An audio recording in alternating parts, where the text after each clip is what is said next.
evening, everybody. So let's cultivate our motivation. And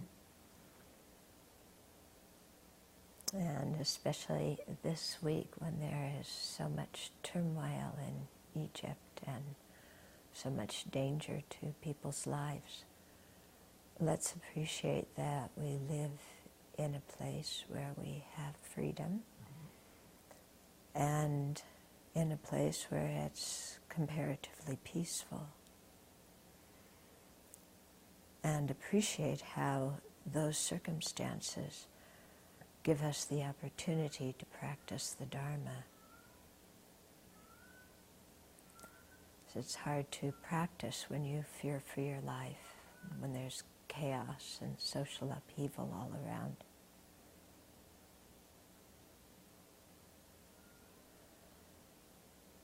So while we have this opportunity and these conditions, let's really make use of them and apply ourselves to the Dharma practice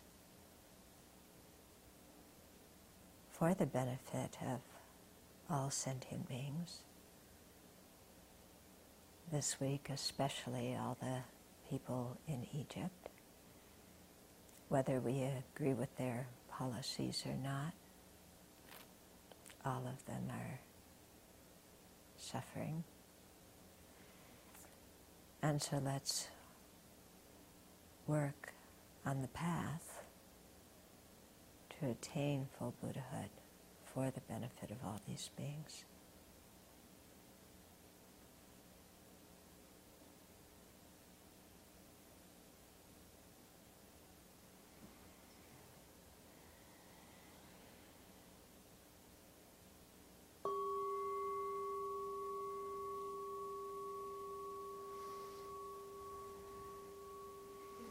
Okay, so we'll start. So there was a question from last week asking, how would you address the view that the mind is simply a byproduct or side effect of or a hallucination resulting from the chemical and neurological processes of the body and the brain? Okay. Well, I would first ask that person to tell me, to prove their argument that the mind is a byproduct of the chemical and electrical processes in the brain. Okay? Because I can't explain why that's not so until I hear their reasons why it is so. Okay? So you ask the question, what are the reasons?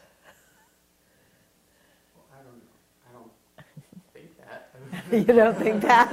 Okay. I was talking with someone who said something like that. Yeah. Yeah, well, if you're talking with somebody who says that, then I would say, please explain to me the reasons that would prove that that is the case. Yeah. Because somebody says, prove to me why it's not like this. I mean, why should you have to prove why it's not like that if they haven't been able to explain why it is like that? So what if, the reasoning might be that because when the brain information or activity is seen through the scientific data, it's correlating with the different mental states, and that we can correlate different hormones and different chemicals in our bodies to different mental emotional states. Okay, so let's say somebody says, because you can correlate. Let's say if you do an EEG. Huh? They would probably say it's causing it, not just correlating it. Okay. Well, then you would have to say, if somebody says because those chemical and biological processes cause the mental feelings and emotions, then I would say why? Prove that they cause. Because all science can do is say that there's a correlation. They can't, there's no proof that one causes the other yet. Yeah. So just because there's a correlation doesn't mean that there's a causal thing going on.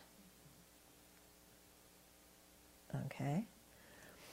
I talked to a professor at Harvard once, and he had that view, and I asked him why, and he said, well, if you think that at one time there were just inanimate things, and then there became plants, which had the ability to reproduce themselves, then the next step there is to have consciousness. So he just saw it as an evolutionary process from inanimate to biologically alive to having consciousness. Okay? But again, you can't prove that the brain and the body cause those states or are the byproduct. You can't prove, you can't prove that the consciousness is a byproduct of the brain and the body. Yeah. You can't prove it. And our instinctual sense, like when we're unhappy, I asked one of the scientists this one time, I said, when you're unhappy, do you say, oh, it's just the dopamine or serotonin or whatever it is in my brain that isn't sufficient?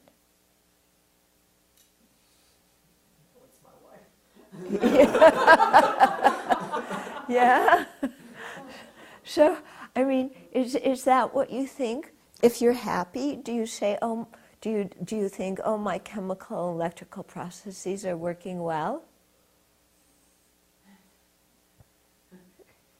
No, you say, I'm happy, don't you? You don't say, my brain chemistry is doing this and that. Yeah. Because just in our own experience, we differentiate the experience of a living being versus the activities of chemicals. Yeah. And, when you... It reminds me of that other scientist, when you're with somebody you love, do you say, instead of saying I love you, do you say, this synapse is connecting, and is working really well now. That's real romantic, isn't it? Yeah. So, no, we don't say that, do we? We don't even think it. What did we say? I don't know. Yeah. So, I would like to hear some really solid arguments that could prove that things that lack consciousness are the cause of consciousness. Yeah. If somebody can give some solid arguments for that, then we can have some discussion. But if you just say that, that you push certain areas of the brain and people feel certain things, that doesn't mean that the consciousness is a byproduct of the brain.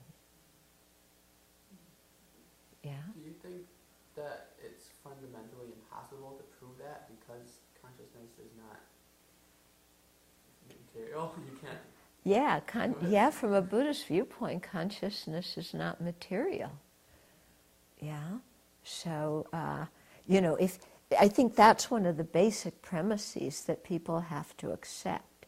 If you accept that the brain is material and the consciousness is not material, then you have to ask yourself, what is the substantial cause of material things and what is the substantial cause of immaterial things like consciousness? And how would you go about trying to lead someone through a reasoning or just, through reasoning to get them, if they're really stuck in this view, to get them to that point that consciousness does not matter? Well, so if somebody's really stuck in the view thinking consciousness is matter, then, when you put a brain on the table, do you say there's a person there?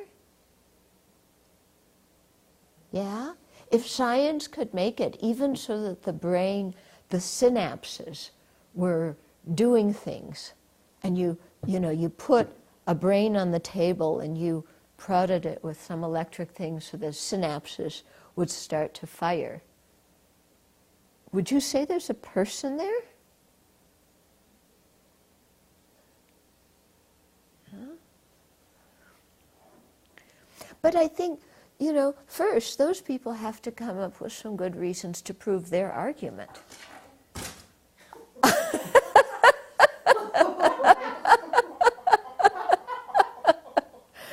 Okay, our little kitty just jumped from way up high down to the floor, kerplunk.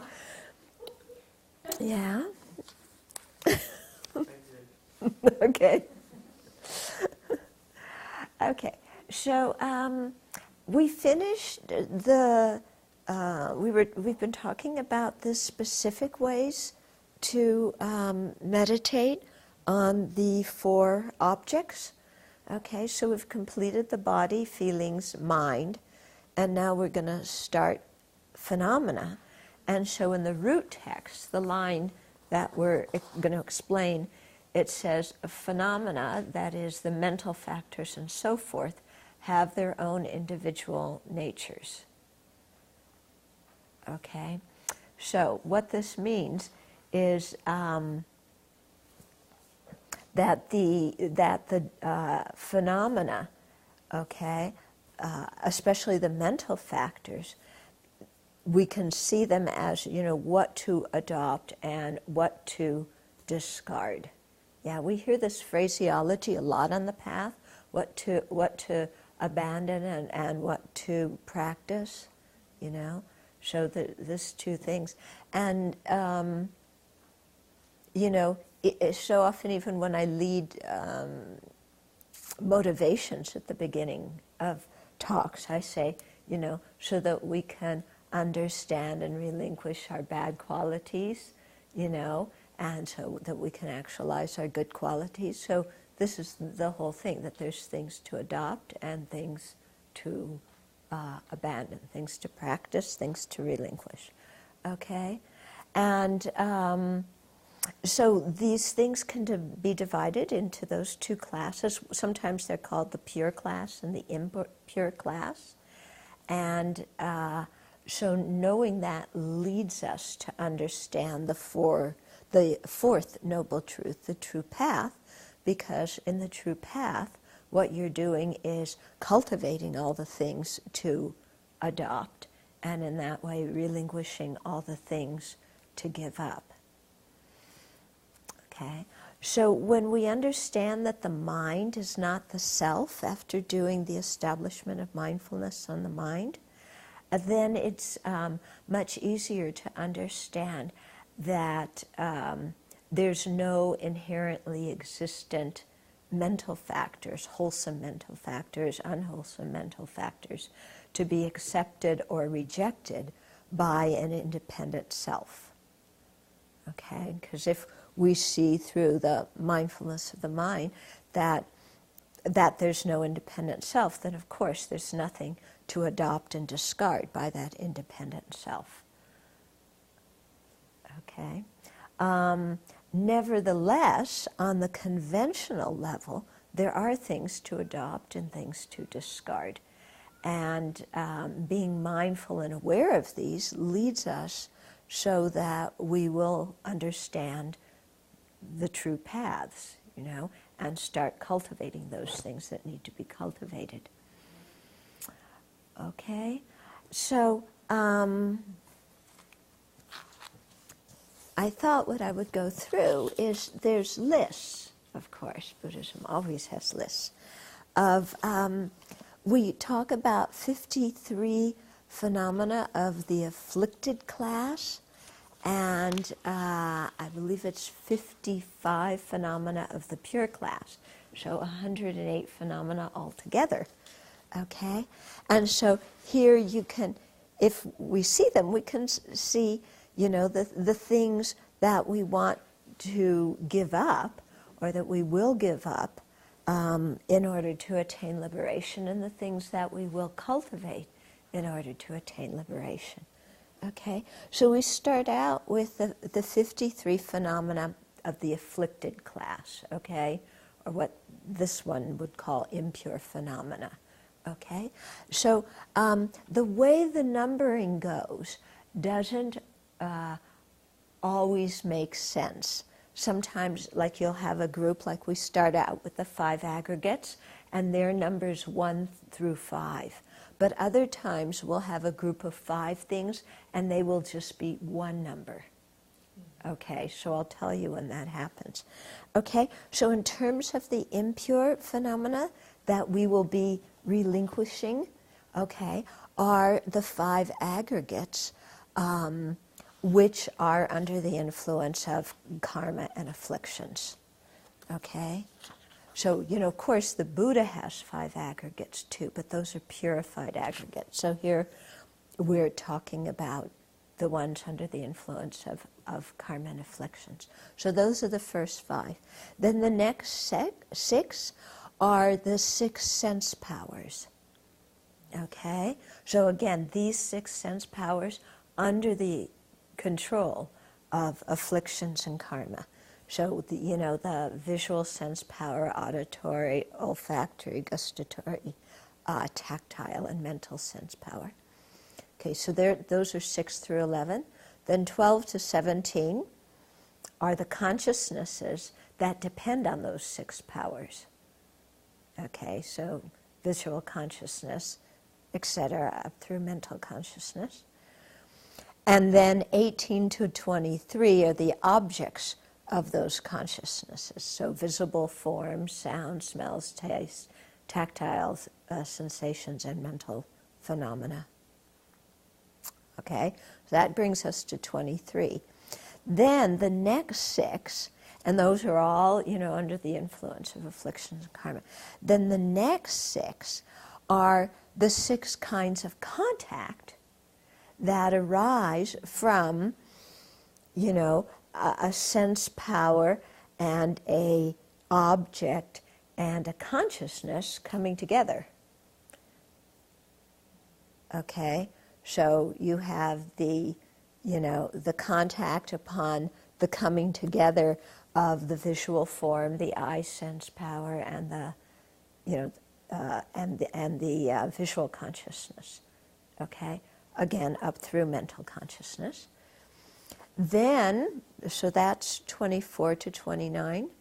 Then 30 to 35 are the 6 feelings that arise from these 6 contacts. Okay, so the feeling, and here it's not saying whether it's pleasant, unpleasant, or neutral, because they're all under the influence of afflictions and karma. So those 6 feelings that arise from the contact, that is the aggregation of, let's say the I object, the I power, and the consciousness, up through, mental power, the phenomena, and the mental consciousness. Okay. But they're not identified as any of the 3 things that you've been talking about at all. It's just feelings. Just the feelings, yeah. Yeah. Okay. Then the next 6 are the 6 elements which are the bases of production. And it's interesting when Nagarjuna refutes the existence of the person in Precious Garland, he uses these 6 to see if the person is any of them. So the 6 elements: earth, water, fire, air, space, and consciousness. Now you might say, well, wait a minute, there's an awful lot of overlap here. Yeah, because the 6 feeling ones, don't they go in the feeling aggregate, which was number 3? And the 6 contacts, don't they go in the volitional factors aggregate, which was number 4? And here with these 6, don't the first 5 go in the form aggregate, and then the last one go in the consciousness aggregate? Yeah, there's a lot of overlap here. But the idea is that we're looking at the same material from different viewpoints, and any way we look at it, we can't find a truly existent person among these things. Okay? So whether you look at this material in terms of the aggregates, in terms of the 6 feelings, in terms of, these 6 elements, in terms of the powers and the objects and the consciousnesses, we can't find anything anywhere that is a person. Yeah? Yeah? Because the person, is not any of those. Okay. Then, so those were 36 to 41. Then 42 to 53 are the 12 links of dependent origination. Okay, so ignorance, formation, formation activities. What did I translate? I translated formative actions. That's how I translate it. Formative actions. Then consciousness, name and form. Okay, the 6 senses, the contact, feeling, craving, clinging, existence, birth, and then aging and death. Okay.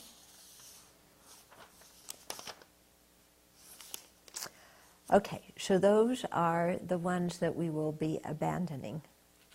Yeah. Then there's 55 of the pure class. So the first 6 are the 6 far-reaching practices: generosity, ethical conduct, fortitude, joyous effort, meditative stabilization, and wisdom. Okay, then number 7 to number 24 are the 18 emptinesses, okay, which are what you meditate on when you're practicing far-reaching wisdom and when you're trying to, realize the ultimate truth. So these are, it comes in the Prajnaparamita Sutras, just 18 types of emptiness. They're all emptiness, so experientially they're all exactly the same. Experientially you can't differentiate them, but conceptually we can. Okay? So I'll just run through them quickly. I don't want to, I'll just read them out. So the emptiness of the internal, so that means of the 5 senses. Emptiness of the external, so that's the 6 types of objects. Emptiness of the internal and external, and that is the gross sense organs. Then emptiness of emptiness, emptiness of the great, meaning of the 10 directions, emptiness of the ultimate, meaning emptiness of nirvana, emptiness of products, emptiness of non-products, emptiness of what has passed beyond the extremes. In other words, it's passed beyond the extremes of absolutism and nihilism. Okay, emptiness of what is beginningless and endless, cyclic existence. Emptiness of the indestructible, which is the indestructible Mahayana. Emptiness of nature. So this is the emptiness of the final nature. Okay, emptiness of all phenomena. In other words, of the 18 constituents. Emptiness of definitions. Emptiness of the unapprehendable. That is the past, present, and future. Emptiness of inherent existence of the inherent existence of non-things, okay? And then emptiness of things and emptiness of non-things, okay? So these are just, like I said, this is a whole other teaching, but we won't go into it, but just to know that those are those 18 kinds of emptiness. So those are the things of the pure class, because emptiness is pure of inherent existence. Okay, then the next groups have to do with the 37 harmonies with enlightenment, which are the paths that we meditate on, that we actualize in our own mind. So here, number 25 is the 4 establishments of mindfulness. So it's 4 of them, but it's only one number. It's only number 25, okay? Number 26 is the 4 thorough abandonments. So it's abandoning the afflictions that have already been generated and stopping the ones that haven't arisen,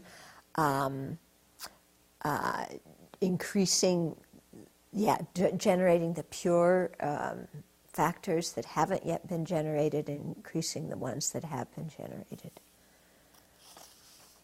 Okay, so that's called the 4 thorough abandonments. But my little, what do you see, counter-revolutionary thing is, I think this is a mistranslation from the Sanskrit into the Tibetan, because there's one word, I think it's something like pahana, something like that, depending upon where, if it's long A's and the M's and things, where you put the dots and dashes. It could mean abandonment, or it could mean striving or effort. And in the Pali, it's translated as striving. So that's why I think that when they were translating this into Tibetan, they got that Sanskrit word confused.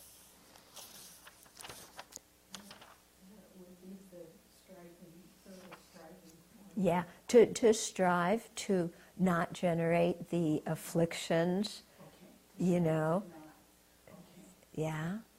You put energy into, doing that, or into increasing the good qualities the virtues you've already, Okay, then the next group, these are all groups of that form the 37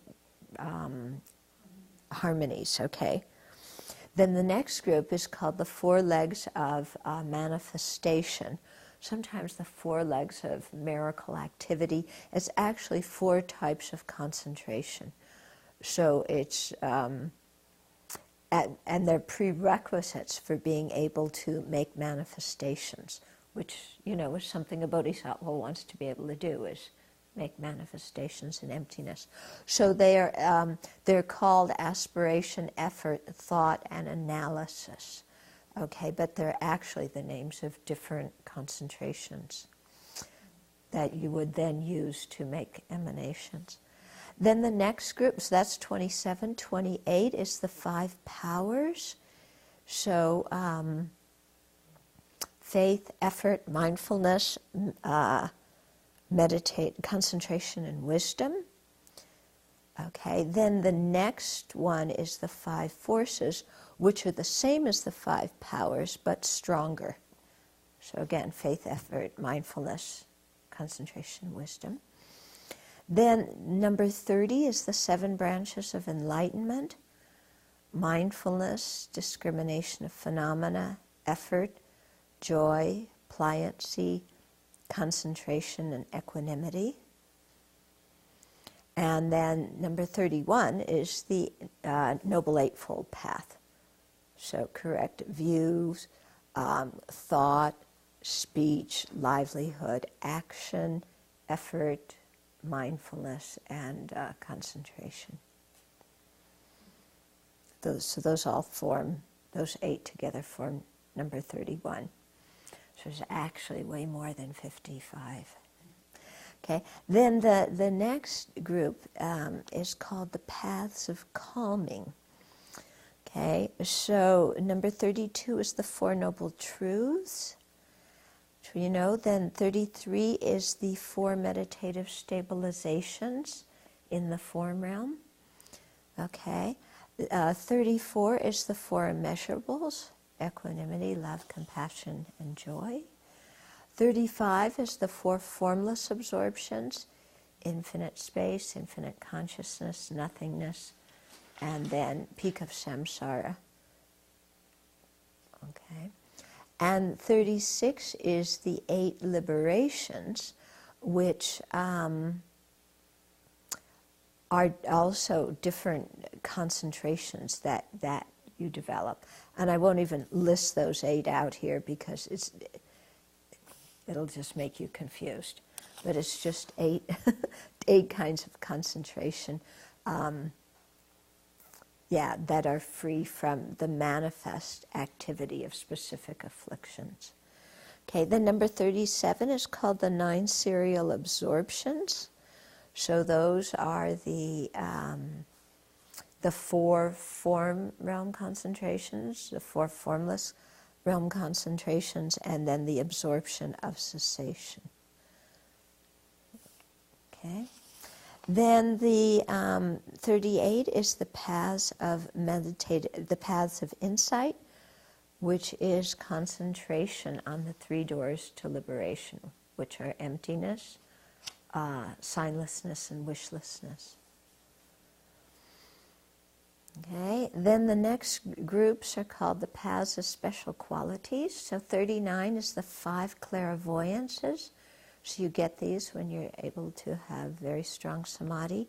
So the divine ear that can see things far away, the divine ear that can hear things far away, the knowledge of others' minds, the memory of former lives, and the knowledge of the extinction of pollutants. This is a different, it's interesting because in the Theravada, the knowledge of the extinction of pollutants is actually something that only a liberated being has, and they would probably say that the 5, and it's not correct calling them clairvoyances either, because clairvoyance is being able to see things. So they're more 5 supernormal powers. Okay. So divine eye, divine ear, knowledge of others' minds, memory of former lives, and also certain supernormal powers like walking on water and going under earth and things like that, which isn't listed in this list. And then the Theravada say the knowledge of the extinction of pollutants is the 6th one, but that one only has the Buddha can have, or an Arhat can have, whereas these first 5 people who aren't Arhats can also have. Okay. Then number 40 is 4 kinds of concentration. Going as a hero, sky treasury, stainless, and loftily looking lion. Okay, so these are, different states of concentration, like in the Heart Sutra, the Buddha's in the concentration of the profound illumination of all phenomena. So, okay, then 41 is the 4 doors of retention. Okay, so the retention of patience or fortitude, so that you can be fearless with respect to emptiness.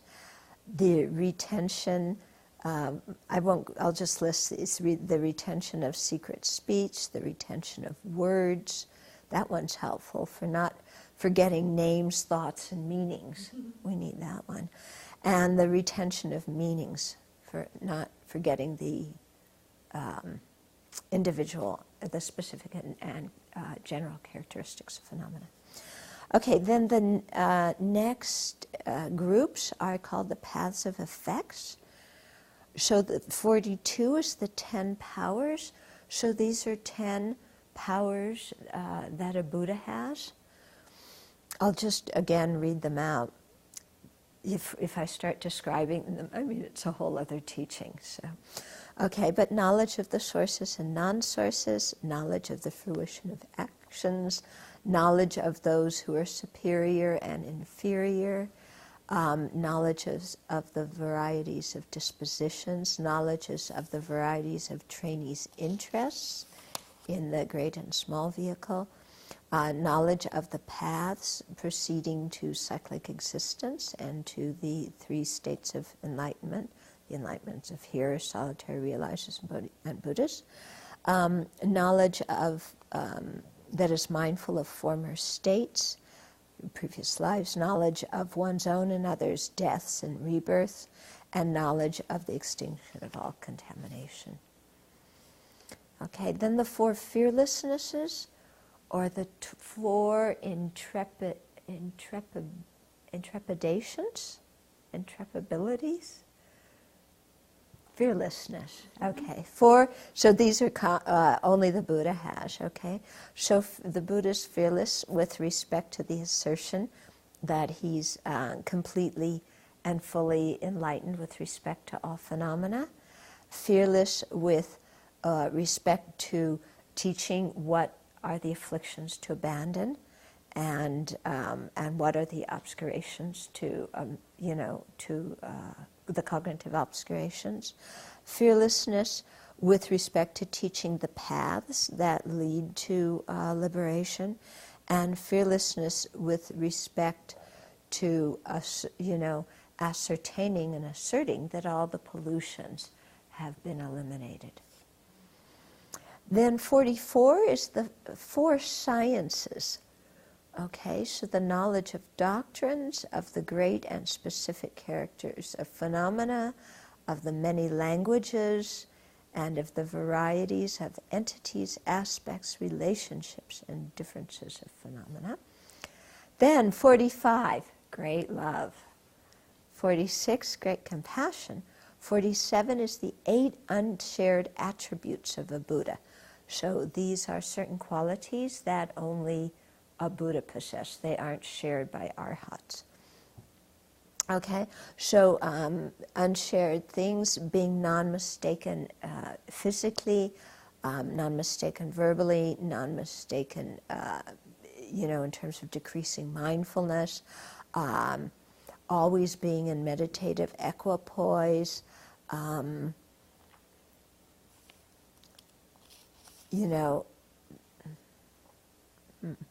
not having the various discriminations of one pointedly apprehending cyclic existence. Okay, cyclic existence is to be forgotten and nirvana to be attained. In other words, not discriminating cyclic existence and nirvana, or phenomena and their emptiness as different entities.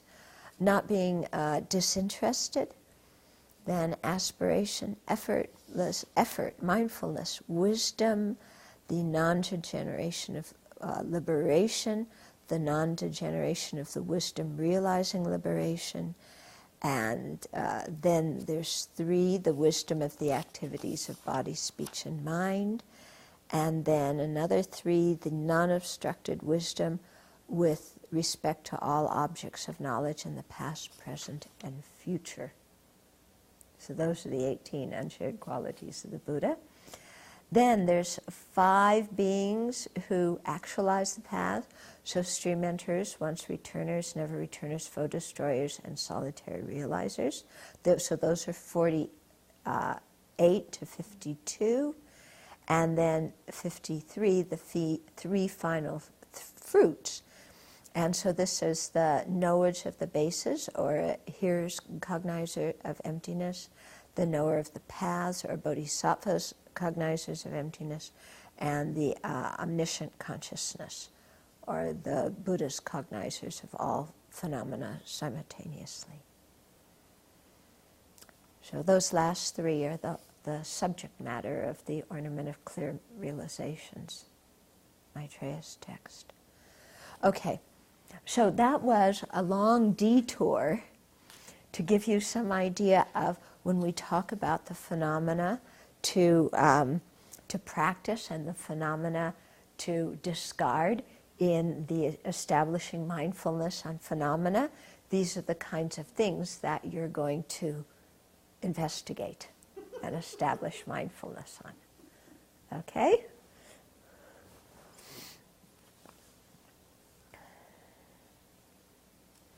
Okay, but the mental factors are the most important ones here to consider. And so we classify them into deluded and purified, or afflicted and purified, and then we examine them. Okay, so first is to identify the diluted mental factors and their negative effects. So we went through these before when we did the mindfulness of the mind. We went through the 6 root afflictions, the 20 auxiliary afflictions. Okay, so being able to identify those in our own experience. In other words, when we're having that, when that mental state is active, knowing that we have it. So it's not just being able to go through the list and rattle off the definitions. It's being able to tell in our own mind when that affliction is there. And then to see what its harmful effects are. In other words, how it makes us physically do things, verbally speak things, and mentally think things that are detrimental and take us in the opposite way from liberation and enlightenment. Okay? So when these diluted mental factors accompany the main consciousness, okay, so they're always going to accompany a mental consciousness. These don't accompany sense consciousnesses, okay? It's always a mental consciousness. So they make the mind unclear, they disturb it. Yeah, the mind becomes restless. It can't think clearly. It can't make good decisions. The mind just becomes unmanageable. Okay? And then to also be able to identify the virtuous or wholesome mental factors. In the list there were the 11 of them. Of course, there's certainly more than 11. But again, to be able to identify them in our own experience. Yeah? And here we would even include, we wouldn't just have the 11 virtuous mental factors, but we would also have generosity, ethical conduct, fortitude, joyous effort, meditative stabilization, wisdom. These overlap with them, but, specifically those. So we would be able to see when those mental factors are in our mind and be able to identify them and know what they feel like. So when we have faith or confidence in the Buddha, to know what that feels like. When we have the mental factor of non-cruelty, ahimsa, to know what that feels like, and to be able to know, this is what it has arisen in my mind right now. Okay? And then to be able to see what its benefits are and how they make the mind manageable and clear and tranquil and energetic. When you have a virtuous mind, the mind is perky. Yeah, the mind isn't dull and falling asleep. Yeah. So, to really be able to identify these things. So this goes, very well with psychology. It also goes, when we've been talking about nonviolent communication, to identify what it calls feelings, In other words, to be able to identify the different mental factors in our mind. Which ones are virtuous, when in NVC language, when our needs are being met, and which ones are non-virtuous when our needs aren't being met. That's NVC language. In Dharma language, it's, which ones that are virtuous that are going to make them, take the mind closer to enlightenment, and which are non-virtuous that are going to lead us further away from our spiritual goals and into all sorts of conflicts and bad mental states in this life too. Okay? So you can see how the mental factor of mindfulness is important in recognizing all these things, and how when we study low rig, mind and awareness, we're not just learning lists of things, and we're not just learning definitions, but the whole purpose of that is to then, with mindfulness, be able to identify these mental factors when they've arisen in our mind, and then we'll know what to practice and what to avoid. Because a lot of time, when we don't know with mindfulness and introspective awareness what mental factors are manifest in our mind, then there's no way for us to, steer our mind towards enlightenment. Yeah, because we aren't even aware of what's going on in our mind.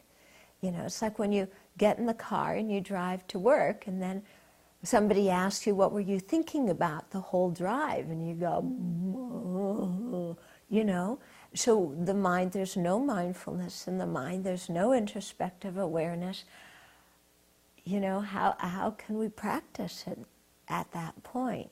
Okay? So we can really see why it's so important to have mindfulness and introspective awareness that can identify these when they're arisen in our mind.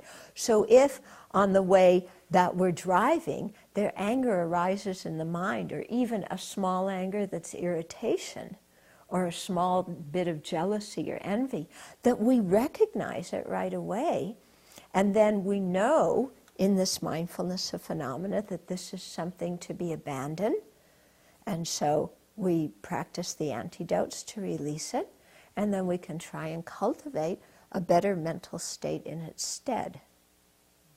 Consciously cultivate a good mental state instead of just letting our mind go and hoping some virtue arises in it.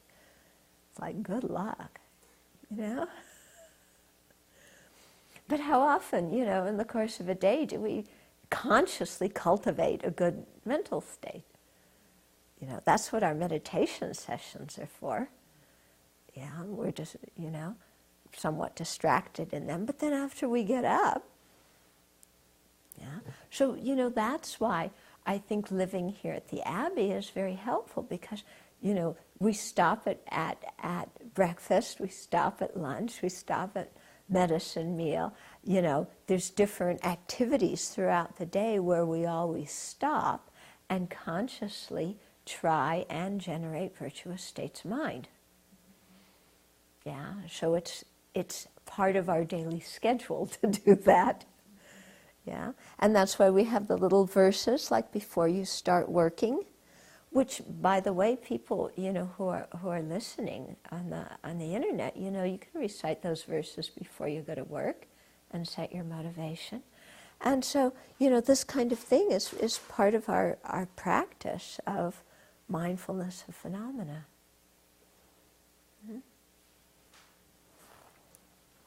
Okay.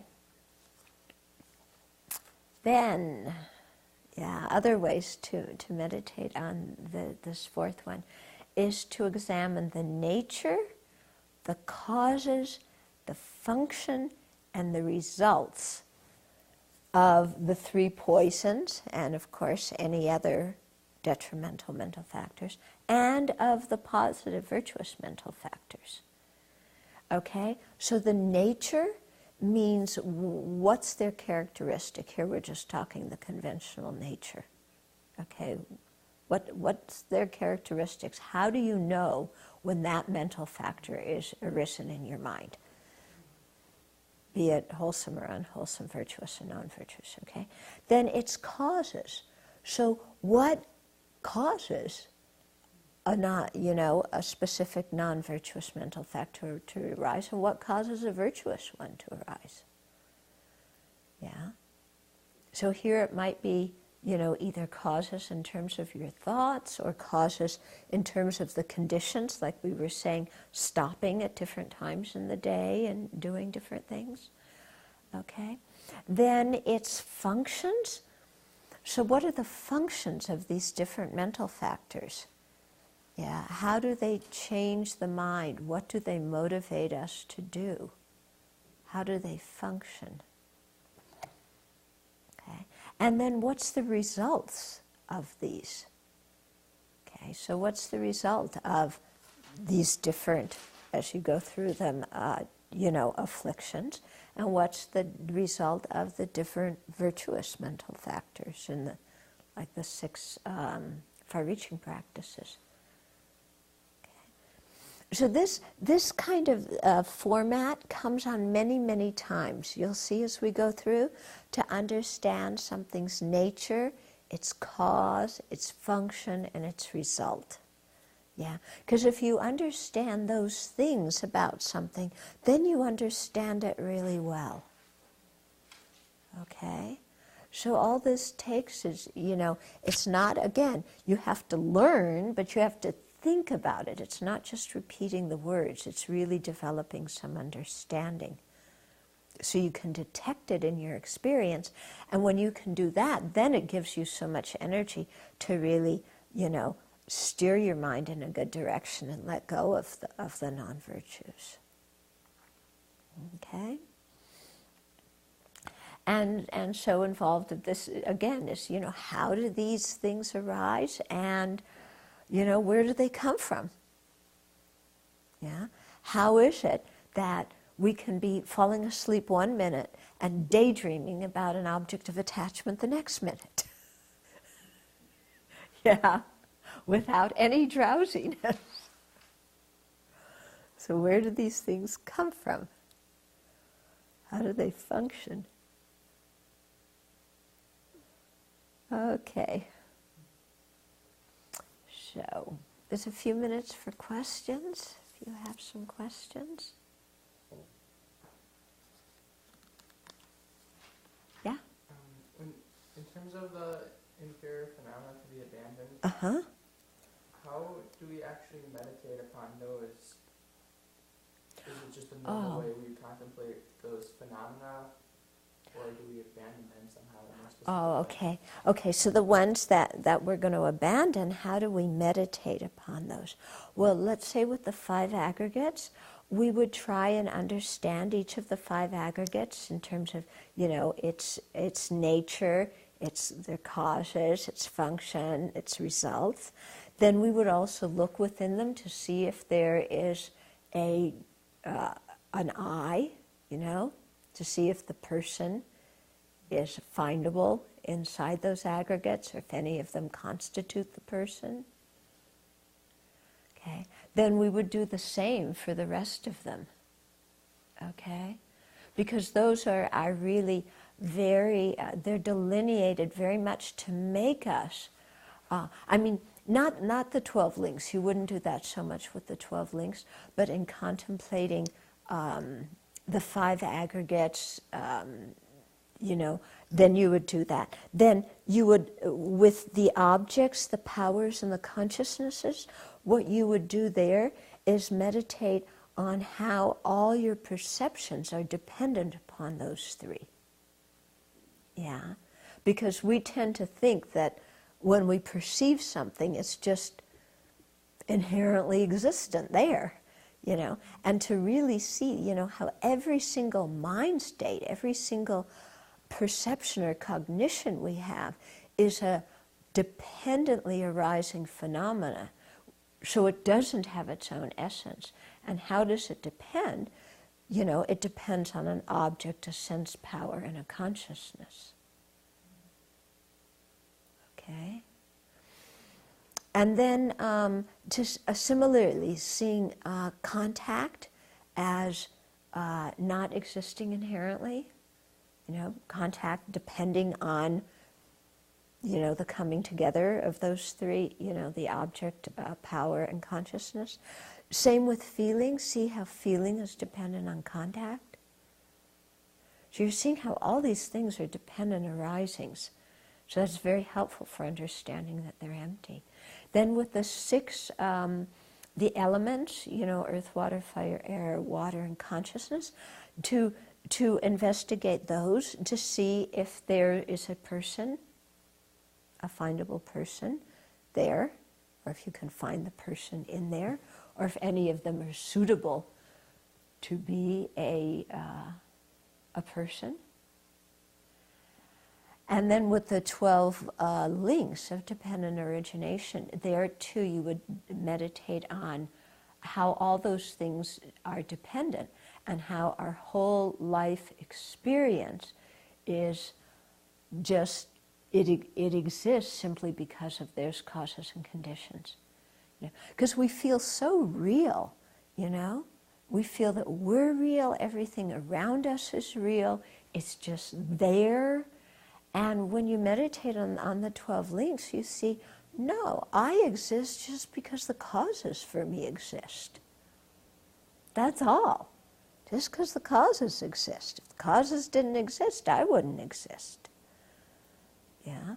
So really seeing that, really brings home that the self is a dependent phenomena. Okay?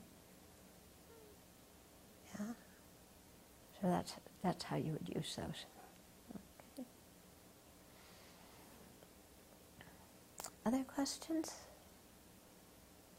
I have a question from last week. Uh-huh. Sort of a few things together. It's about, it's how, looking at the conventional nature of mind, which is neutral, Mm-hmm. and the statement that our constructive emotions can't be eliminated from the mind, but Right. convictions are adventitious, they Right. can be.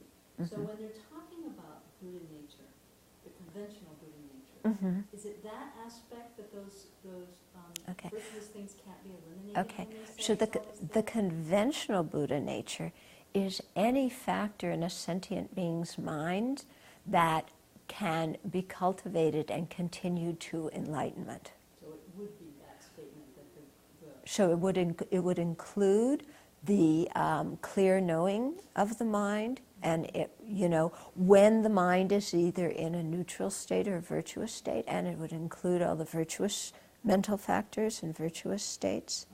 Okay, but you don't include in that like the clear knowing of anger. right. Okay. Right.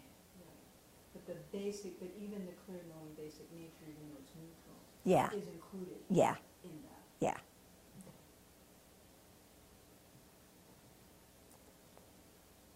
Anything else? Okay. Yeah. So if they talk about a purified state of the aggregates, Uh-huh. which ones are these if they don't know? Okay, so purified state of the aggregates means you've abandoned all of the afflicted aggregates and you have the aggregates of a Buddha. Okay, so you would still have form, feeling, etc., but they would not be under the, influence of afflictions and karma. Okay? I have one more detailed question. In the 18 things that a Buddha doesn't share with an arhat, Mm-hmm. about that thing about their the things that never decline. Mm-hmm. The two things that never decline Mm-hmm. on that list.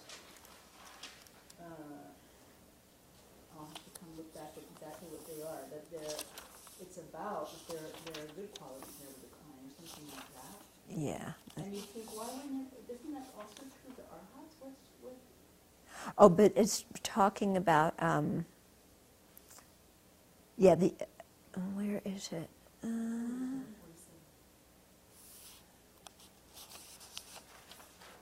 Oh, okay. Not decreasing in mindfulness.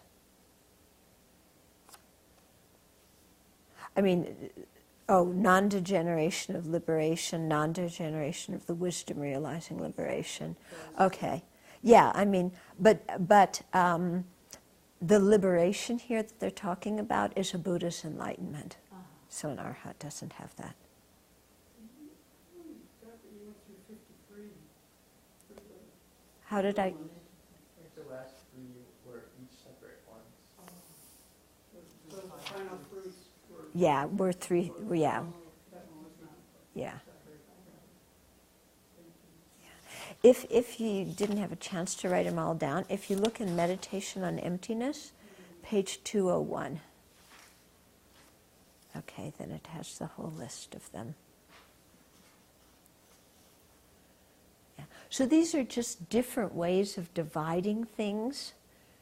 Yeah, because you could look about the 5 beings who actualize the path, and why don't they have bodhisattvas on there?